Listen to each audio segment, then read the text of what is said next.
या गंभीर विषयावर लक्षवेधी विचारण्याचं आमचं उद्दिष्ट काय अध्यक्ष महाराज?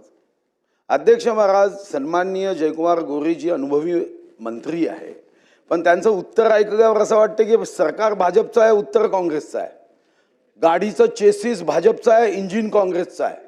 अध्यक्ष महाराज, एकीकडे विश्वगौरव युगपुरुष नरेंद्र मोदीजी नारी से नारायणी तक म्हणताय, आपण महिलांच्या उन्नती प्रगतीसाठी माननीय मोदीजी अशा विविध योजना आणताय. आपण काय केलं? आणि मी तुम्हालाही पत्र दिले, तुमच्या PSलाही फोन केले की एक बैठकीचा वेळ द्या. खरं तर बैठकीचा वेळ तुम्ही दिला नाही. माझे मित्र आहात, तुम्ही सन्मित्र आहात, तुमची प्रगती व्हावी हीच इच्छा आहे, म्हणून तुमच्या हातून एवढीशी चूक होता कामा नये. आपण तिथं महिला आल्यात, तुम्ही काय म्हणालात की बचत गटाच्या महिला कोणी आणल्या याची चौकशी केली पाहिजे. मंत्री महोदयाचं उत्तराचा भाग आहे, कामकाजातून काढा. अशी थट्टा कोणी करता कामा नये. त्या महिला गरीब आहेत, त्यांच्या चेहऱ्यावरून गरिबी टपकते, आणि तुम्ही त्या गरीब महिला कुठून आल्या याची चौकशी करणार? अरे चौकशी करायची असेल तर जे आरोपी आहे, खुनी आहे, आतंकवादी आहे, दहशतवादी आहे, त्याची चौकशी करा. माझा स्पेसिफिक प्रश्न आहे. काल मी देशाचे मंत्री महोदय शिवराज चव्हाण साहेबांशी बोललो या विषयावर. त्यांनी आश्चर्य व्यक्त केलं कि महाराष्ट्र सरकार तो बहुत अच्छे लोगों की सरकार है, ऐसा बर्ताव क्यों कर रही है? ते बाकी छोट्या मागण्या सोडा, जे आशा वर्कर 10 लाख रुपये द्या, प्रभाग संघ बांधा, बचत गटाचं हे करा, या मागण्या सोडा. महत्वाची मागणी काय आहे याच्यामध्ये अध्यक्ष महाराज? आज 43,702 कोटी या स्वयंसहाय्यता समूहांना बँकेचं कर्ज दिलंय. उमेदच्या माध्यमातून ग्रामसंघ संख्या हा 33,946 आणि या संदर्भात काम करणाऱ्या ज्या 52,000 समुदाय संसाधन व्यक्ती आहे. प्रश्न असा आहे की ही एक सिस्टीम आहे, या इकोसिस्टीमला तोडू नये ही भावना आहे. मग काय करायचं अध्यक्ष महाराज? एवढंच करायचं आहे की शासन निर्णय संदर्भ क्रमांक 2 मधील पत्रात केंद्र शासनाच्या मार्गदर्शक सूचनानुसार उमेद अभियानाचा कालावधी मार्च 2026 पर्यंत असल्यामुळे तोपर्यंतच या केडरचं मानधन अभियानामार्फत देण्यात येणार आहे. आणि नंतर काय तर प्रश्नचिन्ह आहे. आणि म्हणून या संदर्भात प्रश्नचिन्ह सोडवण्याचा प्रयत्न कसा आहे की आमदारांचे पगार बंद करा आणि त्यांनी विधान भवनाच्या बाहेर फुटपाथवर वडापाव गावा आणि स्वतःचं मानधन स्वतःच कमवून स्वतःचा पगार करून घ्या, अशी नंतरची यांची सूचना आहे. म्हणजे उदाहरण म्हणजे आमदारांच्या बाबतीत नाही. त्यांनी मग पुढे असं सांगितलं की संसाधन व्यक्तीचे मानधन संबंधित समुदाय स्तरीय संस्था त्यांच्या स्व उत्पन्नातून अदा करेल, स्व उत्पन्नातून अदा करेल. माजी मंत्री महोदय, विस्तृत विषय आहे हा, काही लक्षवेधींनी संपणार नाही, मग याची जाणीव आहे. पण लक्षवेधी मांडताना फक्त एवढीच अपेक्षा आहे की सचिव महोदय आणि आपण खरं सांगतो जयकुमारजी, जिंदगी बड़ी होनी चाहिए, जिंदगी बड़ी होनी चाहिए लंबी नहीं. उत्तर तुमचं हे त्यांना न्याय देणारं असलं पाहिजे. आणि तुम्हाला काय वाटतं, तुम्ही लाखो कोटीचे रस्ते बांधाल आणि या ठिकाणी किती महिलांचा विषय आहे माहिती आहे? 64,24,000 64,24,000 महिलांचा आहे. आणि या महिलांच्या प्रश्नासाठी आपण जर या पद्धतीने उमेद बंद करतायत, म्हणून माझे 2 स्पेसिफिक प्रश्न आहे. एक, तुम्ही या संदर्भात बैठक लावणार का? इथं गावा, मुंबईला गावा. आणि दुसरी, मी देशाचे मंत्री महोदय आदरणीय शिवराज चौहान साहेबांशी कालच बोललो. ते म्हणाले ऐसा नहीं होना चाहिए. हम बिहार में तो जीविका बहन, उन्होंने हमको मदद की, जीविका बहन को हम याद करते हैं तो उमेद बहन को क्यों याद नहीं करेंगे? आणि म्हणून दुसरी बैठक शिवराज चौहान साहेबांकडे लावून याचा स्थायी हे 10 लाखाचं इन्शुरन्स द्या वगैरे नंतर पाहू. आत्ता फक्त एवढंच आहे की मार्च 26ला मुदत संपताय, त्या मुदतीमध्ये यांचं भविष्य काय यावर एकदा चर्चा केली पाहिजे. आणि ही चर्चा केल्यानंतर एक बैठक ही आपल्याला शिवराज चव्हाण साहेबांकडे, माननीय मंत्री यांच्याकडे ही बैठक लावून हा विषय सुटू शकतो. कारण शिवराज चव्हाण साहेबांना मी रेकॉर्डमध्ये आणतोय की शिवराज चव्हाण साहेब इतके सकारात्मक आहे. फक्त मग दुःख याचं होतं की सरकार आपलं आहे, जे दीन दुर्बल शोषित पीडित रंजगा गांधळ्यांसाठी काम करतं. पण उत्तर मात्र नाना पटोले साहेबांच्या काँग्रेसचं आहे आणि म्हणून उत्तर तसं देऊ नका. तुम्ही उत्तर हे रंजगा गांधळ्यांसाठी द्या आणि म्हणून स्पेसिफिक बैठक राज्याची आणि बैठक केंद्राची. मंत्री महोदय. सन्माननीय अध्यक्ष महोदय, सभागृहाचे ज्येष्ठ सदस्य सन्माननीय मुनगंटीवार साहेबांनी आता काही मुद्दे उपस्थित केलेले आहेत आणि ते सभागृहाचे ज्येष्ठ सदस्य आहेत. चाक काँग्रेसचं उत्तर भाजपचं, उत्तर भाजपचं चाक काँग्रेसचा हा विषय या ठिकाणी महत्त्वाचा नाही. महत्त्वाचा विषय आहे उमेदच्या महिलांच्या जो प्रश्न आहे आणि खास करून कंत्राटी कर्मचाऱ्यांचा प्रश्न आहे. आदरणीय मुनगंटीवार साहेबांचा मी आदर करतो. ते माझे मार्गदर्शक आहेत आणि सातत्याने ते मला मार्गदर्शक करत असतात. काल जो विषय मी आपल्यासमोर मांडला की महिलांच्या मध्ये उमेद बंद होणार आहे अशा पद्धतीच्या भावना निर्माण करून या महिलांना इथं बोलवण्याचा प्रयत्न केला. असं कुठल्याही पद्धतीचं उमेद बंद होणार आहे असा कुठलाही शासन निर्णय नाही, शासनानं जाहीर केलेलं नाही. 2026 पर्यंतची जी आपण बघतो की उमेदची 2026 पर्यंतच्या जी मुदत आहे ती सातत्यानं एक्सटेंड होत असते, वाढत असते. हे 2011 पासूनचा ही निरंतर प्रक्रिया आज चालू आहे. चौकशी मी याची आम्ही करणार आहे की अशा पद्धतीनं महिलांच्या मध्ये जी भावना निर्माण करण्याचा प्रयत्न केला की उमेद बंद होणार आहे. जोपर्यंत मोदीजी आहेत, जोपर्यंत मोदीजींचं सरकार आहे, जोपर्यंत देवेंद्रजींचं सरकार आहे, उमेद बंद होणार नाही हे मी सभागृहाला या निमित्तानं आश्वासित करतो. आणि त्या निमित्तानं मी तोही बोलतो मी. आणि त्यामुळं काल मी चौकशी करायचा विषय तो याची चौकशी करणार आहे की अशा पद्धतीनं कोण असा विषय होतो. कारण विषय हा 2800 कर्मचाऱ्यांचा विषय होता कालचा. तो विषय नाही, मी बोलतो 2800 कर्मचाऱ्यांच्या विषयावर चर्चा होती. पण त्यांनी त्याच्यासोबत उमेदच्या सगळ्या लोकांना, महिला भगिनींना इथं आल्या, आमच्या भगिनी, मी स्वतः तिथं गेलो, त्यांच्याशी चर्चा केली, त्यांचे प्रश्नही समजावून घेतले आणि त्यांच्याशी माझी चर्चाही झाली आणि त्यांचं समाधान होईपर्यंत मी तिथं बसलो होतो. बसून त्यांचं समाधान झाल्यानंतर तो कालचा मोर्चा थांबलेला आहे. त्यामुळं मी आपल्याला या निमित्तानं सांगेन, आत्तापर्यंत 6,53,000 बचत गटाची स्थापना झाली. त्या निमित्तानं 5,35,000 समूहांना 872 कोटीचा फिरता निधी देण्यात आला. स्वयंसहाय्यता उपजीविका विकासाकरता 60,000 पर्यंतचा समुदाय निधी अदा करण्यात येतो. तो आत्तापर्यंत 3,70,350 स्वयंसहाय्यता बचत गटांना दिला. जवळजवळ तो 2,222 कोटी रुपये आणि यातून महिलांच्या सक्षमीकरणाचं काम या ठिकाणी केलं जातं आणि त्या अनुषंगानं सरकारनं जे शक्य आहे ते सगळं करायचा प्रयत्न केला आहे. विषय कंत्राटी कर्मचाऱ्यांचा आहे. उमेदचा जोपर्यंत उमेद चालू आहे तोपर्यंत ते कर्मचारी सेवेमध्ये राहतील. त्यांचे प्रश्न आहेत, त्यांचं म्हणणं आहे की आम्हाला सेवेत कायमचं करा. 26 नंतर आमचं काय होणार आहे, कायम करणं तर तुम्हाला माहिती आहे साहेब शक्य आहे का नाही. त्यामुळं बिहार राज्यामध्ये कशा पद्धतीनं त्यांना सवलती दिल्या जातात या संदर्भातली माहिती मी तातडीनं मागवली. 1 महिन्याच्या आत माहिती मागवून आपण त्या निमित्तानं त्या कर्मचाऱ्यांना न्याय देण्याची भूमिका आपण घेऊ. आणि माझ्याकडे आलेले झेरॉक्स होते, मी अधिकाऱ्यांना सांगितलं की तुम्ही जे तातडीनं मागवून घ्या आणि त्यांनी काय केलेलं आहे, त्यांचं कुठल्या केंद्राच्या कुठल्या मॅन्युअलचं त्यांनी अनुकरण केलं आहे, त्यातल्या कुठल्या मॅन्युअलमध्ये ची अंमलबजावणी केलेली आहे याची माहिती आपण घेऊ. आणि त्यामुळे जे जे शक्य आहे या प्रक्रियेमध्ये ते आपण करू. आदरणीय शिवराजसिंह चव्हाण साहेबांच्या सोबत मी सातत्यानं बोलत असतो. आमच्या अनेक बैठका झालेल्या आहेत. मी आपल्याला आश्वासित करतो की या उमेदच्या सगळ्या याच्या संदर्भात मी मंत्री झाल्यापासून 11 महिन्यामध्ये किमान 11 बैठका मी घेतलेल्या आहेत. त्यांच्याशी चर्चा करत असताना या सगळ्या घटकांना न्याय देण्याची भूमिका घेतलेली आहे.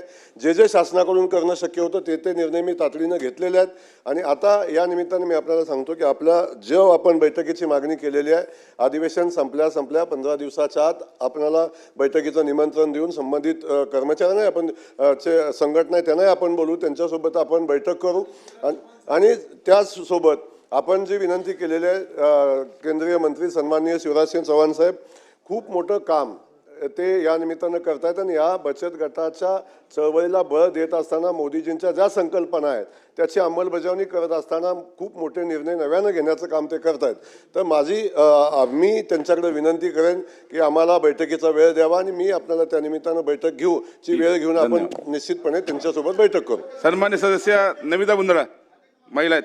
महिला अध्यक्ष महोदय, सर्वप्रथम अध्यक्ष महोदय, मी शासनाचं अभिनंदन करते. थोडक्यात जर म्हणाल तर वेळ संपत आहे. थोडक्यात मांडा, फक्त पॉइंटेड प्रश्न मांडा. बचत गटांसाठी माध्यमातून आपण उमेद वॉल ही संकल्पना आपल्या शासनाने आणली आहे. तर सर्वप्रथम मी शासनाचं अभिनंदन करते. बचत गटाच्या महिलांना मार्गदर्शनाची खूप मदत हवी असते आणि उमेद मॉलमधून नक्कीच चांगल्या पद्धतीने त्यांना मदत होईल. आपल्या शासनाकडे एकच विनंती होती की सुरुवातीला प्रायोगिक तत्वावर 10 मॉल व नंतर प्रत्येक जिल्ह्यामध्ये 1 मॉल हे उभं राहणं हे शासनाचा निर्णय आहे. तर मला इकडे विनंती करायची होती की अध्यक्ष महोदय, अंबाजोगाई हा जिल्हा निर्मितीवरती आहे. पॉइंटेड प्रश्न, एकच प्रश्न आहे की अंबाजोगाई जिल्हा निर्मितीचं चालू आहे. एकदम मोठं गाव आहे तिकडे. म्हणजे आता सुद्धा मी नगरपालिकेच्या निवडणुकीमध्ये फिरताना एवढ्या बचत गट आहेत, एवढ्या महिला आहेत ज्यांना बरोबर मार्गदर्शनची गरज आहे. काय काय उमेद रजिस्ट्रेशनचं कसं करायचं हे त्यांना माहीत नाही. म्हणून मी तुम्हाला विनंती करते की जिल्ह्या ठिकाणी तुम्ही कराच, म्हणजे टेम्पररी 10 सुद्धा करा, पण अंबाजोगाई ह्या शहरामध्ये सुद्धा बचत गट मॉल, उमेद मॉल हे तुम्ही कराल का? हा एक विषय आपल्याला समोर उभं करायचं. धन्यवाद. सन्माननीय अध्यक्ष महोदय, उमेद मॉल महिलांच्या उत्पादित वस्तूंना कायमची बाजारपेठ मिळावी, बारमाही बाजारपेठ मिळावी म्हणून माननीय मुख्यमंत्री महोदयाच्या संकल्पनेतून आपण उमेद मॉलची संकल्पना आणली आणि उमेद मॉल पहिल्या टप्प्यामध्ये आपण प्रत्येक जिल्ह्यामध्ये करण्याचा निर्णय घेतलेला आहे. त्यातलं चालू वर्षी आपण 10 जिल्ह्यामध्ये करण्याचा निर्णय घेतलेला आहे. त्यामुळं त्याच्या पुढे जाऊन जेव्हा जिल्ह्याचे मॉल तयार होतील तेव्हा आपण तालुका स्तरावरचे मॉल आपण करायचा निर्णय आपण घेऊ. त्यामुळे ज्यावेळी तो निर्णय घेऊ त्यावेळी नक्की तो मॉल करू. देशमुख बोला. देशमुख. सन्माननीय मंत्री महोदयांनी खूप चांगलं उत्तर दिलेलं आहे. संवेदनशील मंत्री महोदय आहे. 10:40 झालेले आहेत. 10:41. 13 वर्षापासून जवळजवळ 2600 कर्मचारी काम करतायत. बिहार आणि गुजरातच्या धर्तीवरती आपण कायमस्वरूपी करणार आहात का याचं उत्तर आपण दिलेलं आहे. पण त्यांना सकारात्मक उत्तर या सभागृहातून हवं आहे.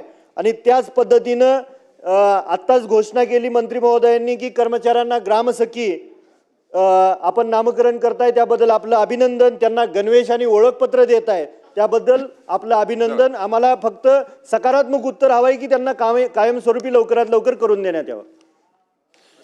सन्माननीय सदस्य पाटील साहेबांनी, देशमुख साहेबांनी जो विषय या ठिकाणी मांडलेला आहे, देशमुख साहेब कंत्राटी कर्मचारी आहेत आणि त्या कंत्राटी कर्मचाऱ्यांना कायम करण्यासंदर्भात त्यांची मागणी आहे. बिहारमध्ये असं कुठलंही कायम केलेलं नाही आणि देशातल्या कुठल्याच राज्यात कायम केलेलं नाही. इथंही कायम करणं शक्य नाही, परंतु जास्तीत जास्त सवलती देऊन जास्तीत जास्त त्या लोकांना कशा पद्धतीनं मदत करता येईल असं शासन सातत्याने प्रयत्न करतं. नाना पटोले साहेब.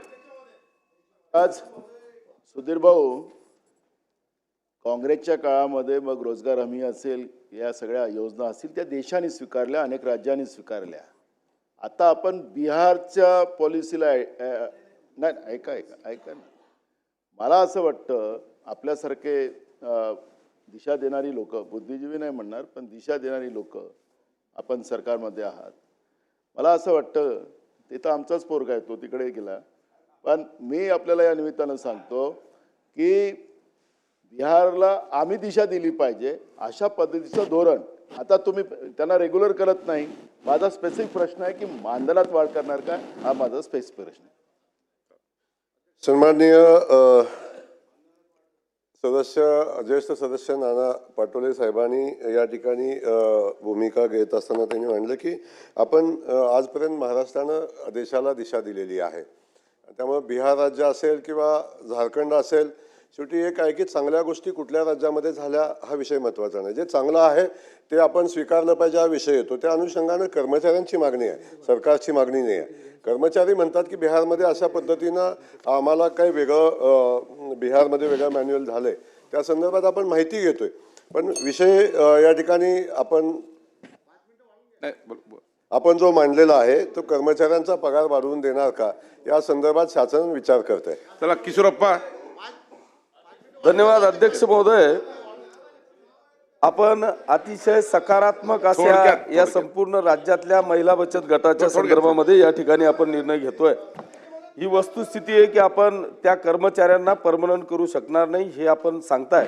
परंतु माझी विनंती आपल्याला या निमित्तानं असेल की त्यांना जो रोजगार आपण दिला जातोय, जो मंथली पगार आपण जे दिलं जात आहे, सभागृहाची वेळ 5 मिनिटांसाठी वाढवण्यात येत आहे. जो CIF जो त्यांचा निधी आहे की जो 60,000वरून तो किमान 1.5 लाखापर्यंत आपण करावा, की जेणेकरून त्या सर्व सखी म्हणजे महिला भगिनी याच्यामध्ये सक्षम कशा करता येतील हा प्रयत्न आपण या ठिकाणी केला पाहिजे.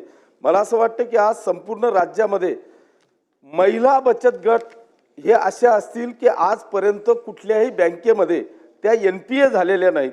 त्याच्यामुळे त्यांना जास्तीत जास्त कर्जाची वाढ करून मोठे उद्योजकाकडे त्यांना नेता येईल का, हे 3-4 विषय जर का आपण प्राधान्याने घेतले तर मला वाटतं संपूर्ण राज्यातल्या महिला ज्या पद्धतीने जो विचार करून माननीय मोदीजींनी किंवा आपल्या केंद्र सरकारने हे केलेलं आहे, तर निश्चितपणे या राज्यातल्या 100% महिला या स्वतःच्या पायावर उभं राहून त्या सक्षम होतील.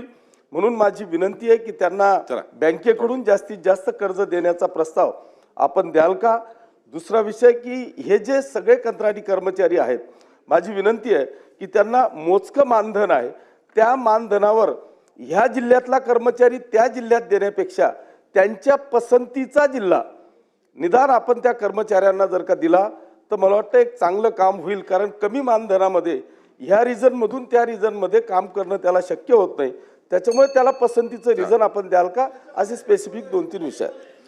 मंत्री महोदय. सन्माननीय सदस्यांनी जो विषय या ठिकाणी मांडलेला आहे, मी सदस्यांना सांगू इच्छितो की देशामध्ये कुठल्याही राज्यामध्ये जेवढ्या बचत गटांना जेवढी मदत झाली नाही तेवढी महाराष्ट्रामध्ये होते. साधारण 3,70,350 स्वयंसहाय्यता गटांना जवळजवळ 2,222 कोटी रुपयेचा निधी वितरित करण्यात आलेला आहे.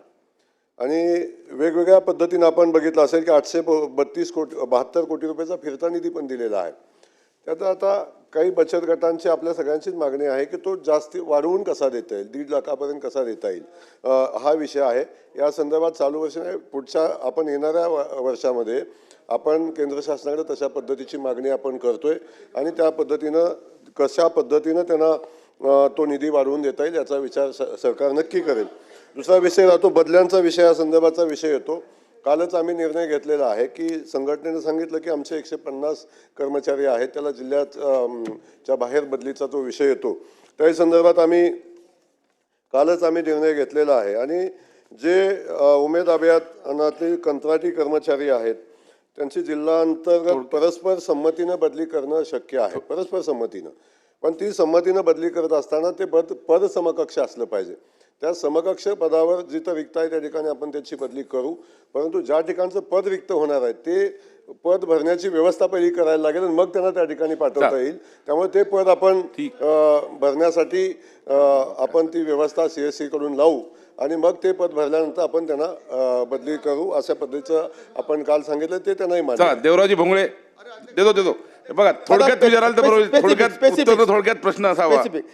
अध्यक्ष महोदय, महिलांच्या सक्षमीकरणामध्ये उमेदचं मोठं योगदान आहे. मंत्री महोदयांनी अत्यंत सकारात्मक उत्तर दिलं. माझं फक्त एवढं स्पेसिफिक प्रश्न आहे की या लक्षवेधीमध्ये ज्या आमदारांनी लक्षवेधी लावली तर बैठकीला आम्हाला सुद्धा पाचारण करणार का, एवढंच माझा स्पेसिफिक प्रश्न आहे. मंत्री महोदय. नक्की अध्यक्ष महोदय, त्यांना बैठकीला आपण बोलवू. देशमुख साहेब. देशमुख साहेब.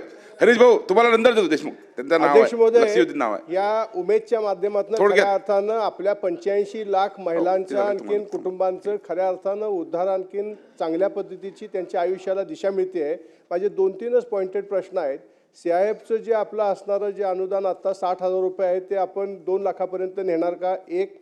दुसरं, आपल्या असणारे जे प्रभाग समन्वयक आहेत त्या प्रभाग समन्वयकांना स्थिरीकरण करणं, म्हणजे त्यांच्या असणाऱ्या ज्या काही एकंदरीत कार्यकक्षा आहेत त्या कार्यकक्षेप्रमाणे त्यांना नियुक्त्या मिळणार का, 2. आणि तिसरं सगळ्यात महत्त्वाचं, ग्रामसखीची आपण पदनामावली आपण आता केलेली आहे. जसं आपण सिंचन सहाय्यकाची पदनामावली केलेली आहे, ग्रामसेवकाची केलेली आहे, तर त्यांना शाश्वतदृष्ट्या उद्याच्या काळामध्ये उमेदचं जे अभियान आहे ते 26 साली आपलं संस्थगित होते, त्याला पुढं कार्यान्वयन करण्यासाठी आपण कोणकोणते या संदर्भातले निर्णय घेणार, एवढेच माझे पॉइंटेड प्रश्न आहेत. मंत्री महोदय. अध्यक्ष महोदय, हे केंद्रामध्ये आदरणीय मोदीजींचं सरकार आहे राज्यामध्ये आदरणीय देवाभाऊंच्या नेतृत्वाखाली सरकार काम करत आहे आणि या मोदीजींच्या कालखंडामध्ये उमेद थांबणार नाही, उमेद बंद होणार नाही, उमेद चालू राहील, याच्याबद्दल आपण निश्चिंत राहा. दुसरा विषय राहिला की CIFच्या अनुदानासंदर्भातला जो विषय आहे ते अनुदान 60,000हून 2 लाख करण्यासंदर्भातला विषय आहे. त्या प्रश्नाचं मी उत्तर दिलेलं आहे की चालू वर्षामध्ये आपण अतिरिक्त निधी केंद्र सरकारकडे मागून त्यांना जास्तीत जास्त निधी कसा देता येईल याचा विचार आपण करू. आणि ग्रामसखीचा विषय आहे, प्रभाग समन्वय नियुक्तीचा विषय आहे आणि तो ग्रामसखीच्या संदर्भातली भूमिका मी आपल्याला सभागृहामध्ये गोपीचंद पडळकर. अध्यक्ष महाराज, थोडक्यात अगदी वेळ संपत आहे. महिलांच्या बाबतीमध्ये त्यांना सक्षम करण्याच्या दृष्टिकोनातून जे उमेदच्या माध्यमातून काम महाराष्ट्रात सुरू आहे आणि त्याच्या संदर्भातली लक्षवेधी चर्चेला आली आहे. मी देवाभाऊंच्या नेतृत्वामध्ये जयाभाऊनी थोडं लवकर, जो निर्णय केलाय, नाही 1 मिनिट, अत्यंत महत्त्वाचा विषय आहे. वेळ संपत चाललेला आहे. उमेदच्या महिलांच्या मनामध्ये जो संभ्रम होता 26ला हे बंद होणार का, तो दूर केला. त्याबद्दल माननीय जयभाऊंचं चला. अभिनंदन. सभागृहाची ग्रामसखी त्यांनी विशेष घोषित- बैठक आता स्थगित होत असून सभागृहाची नियमित बैठक सकाळी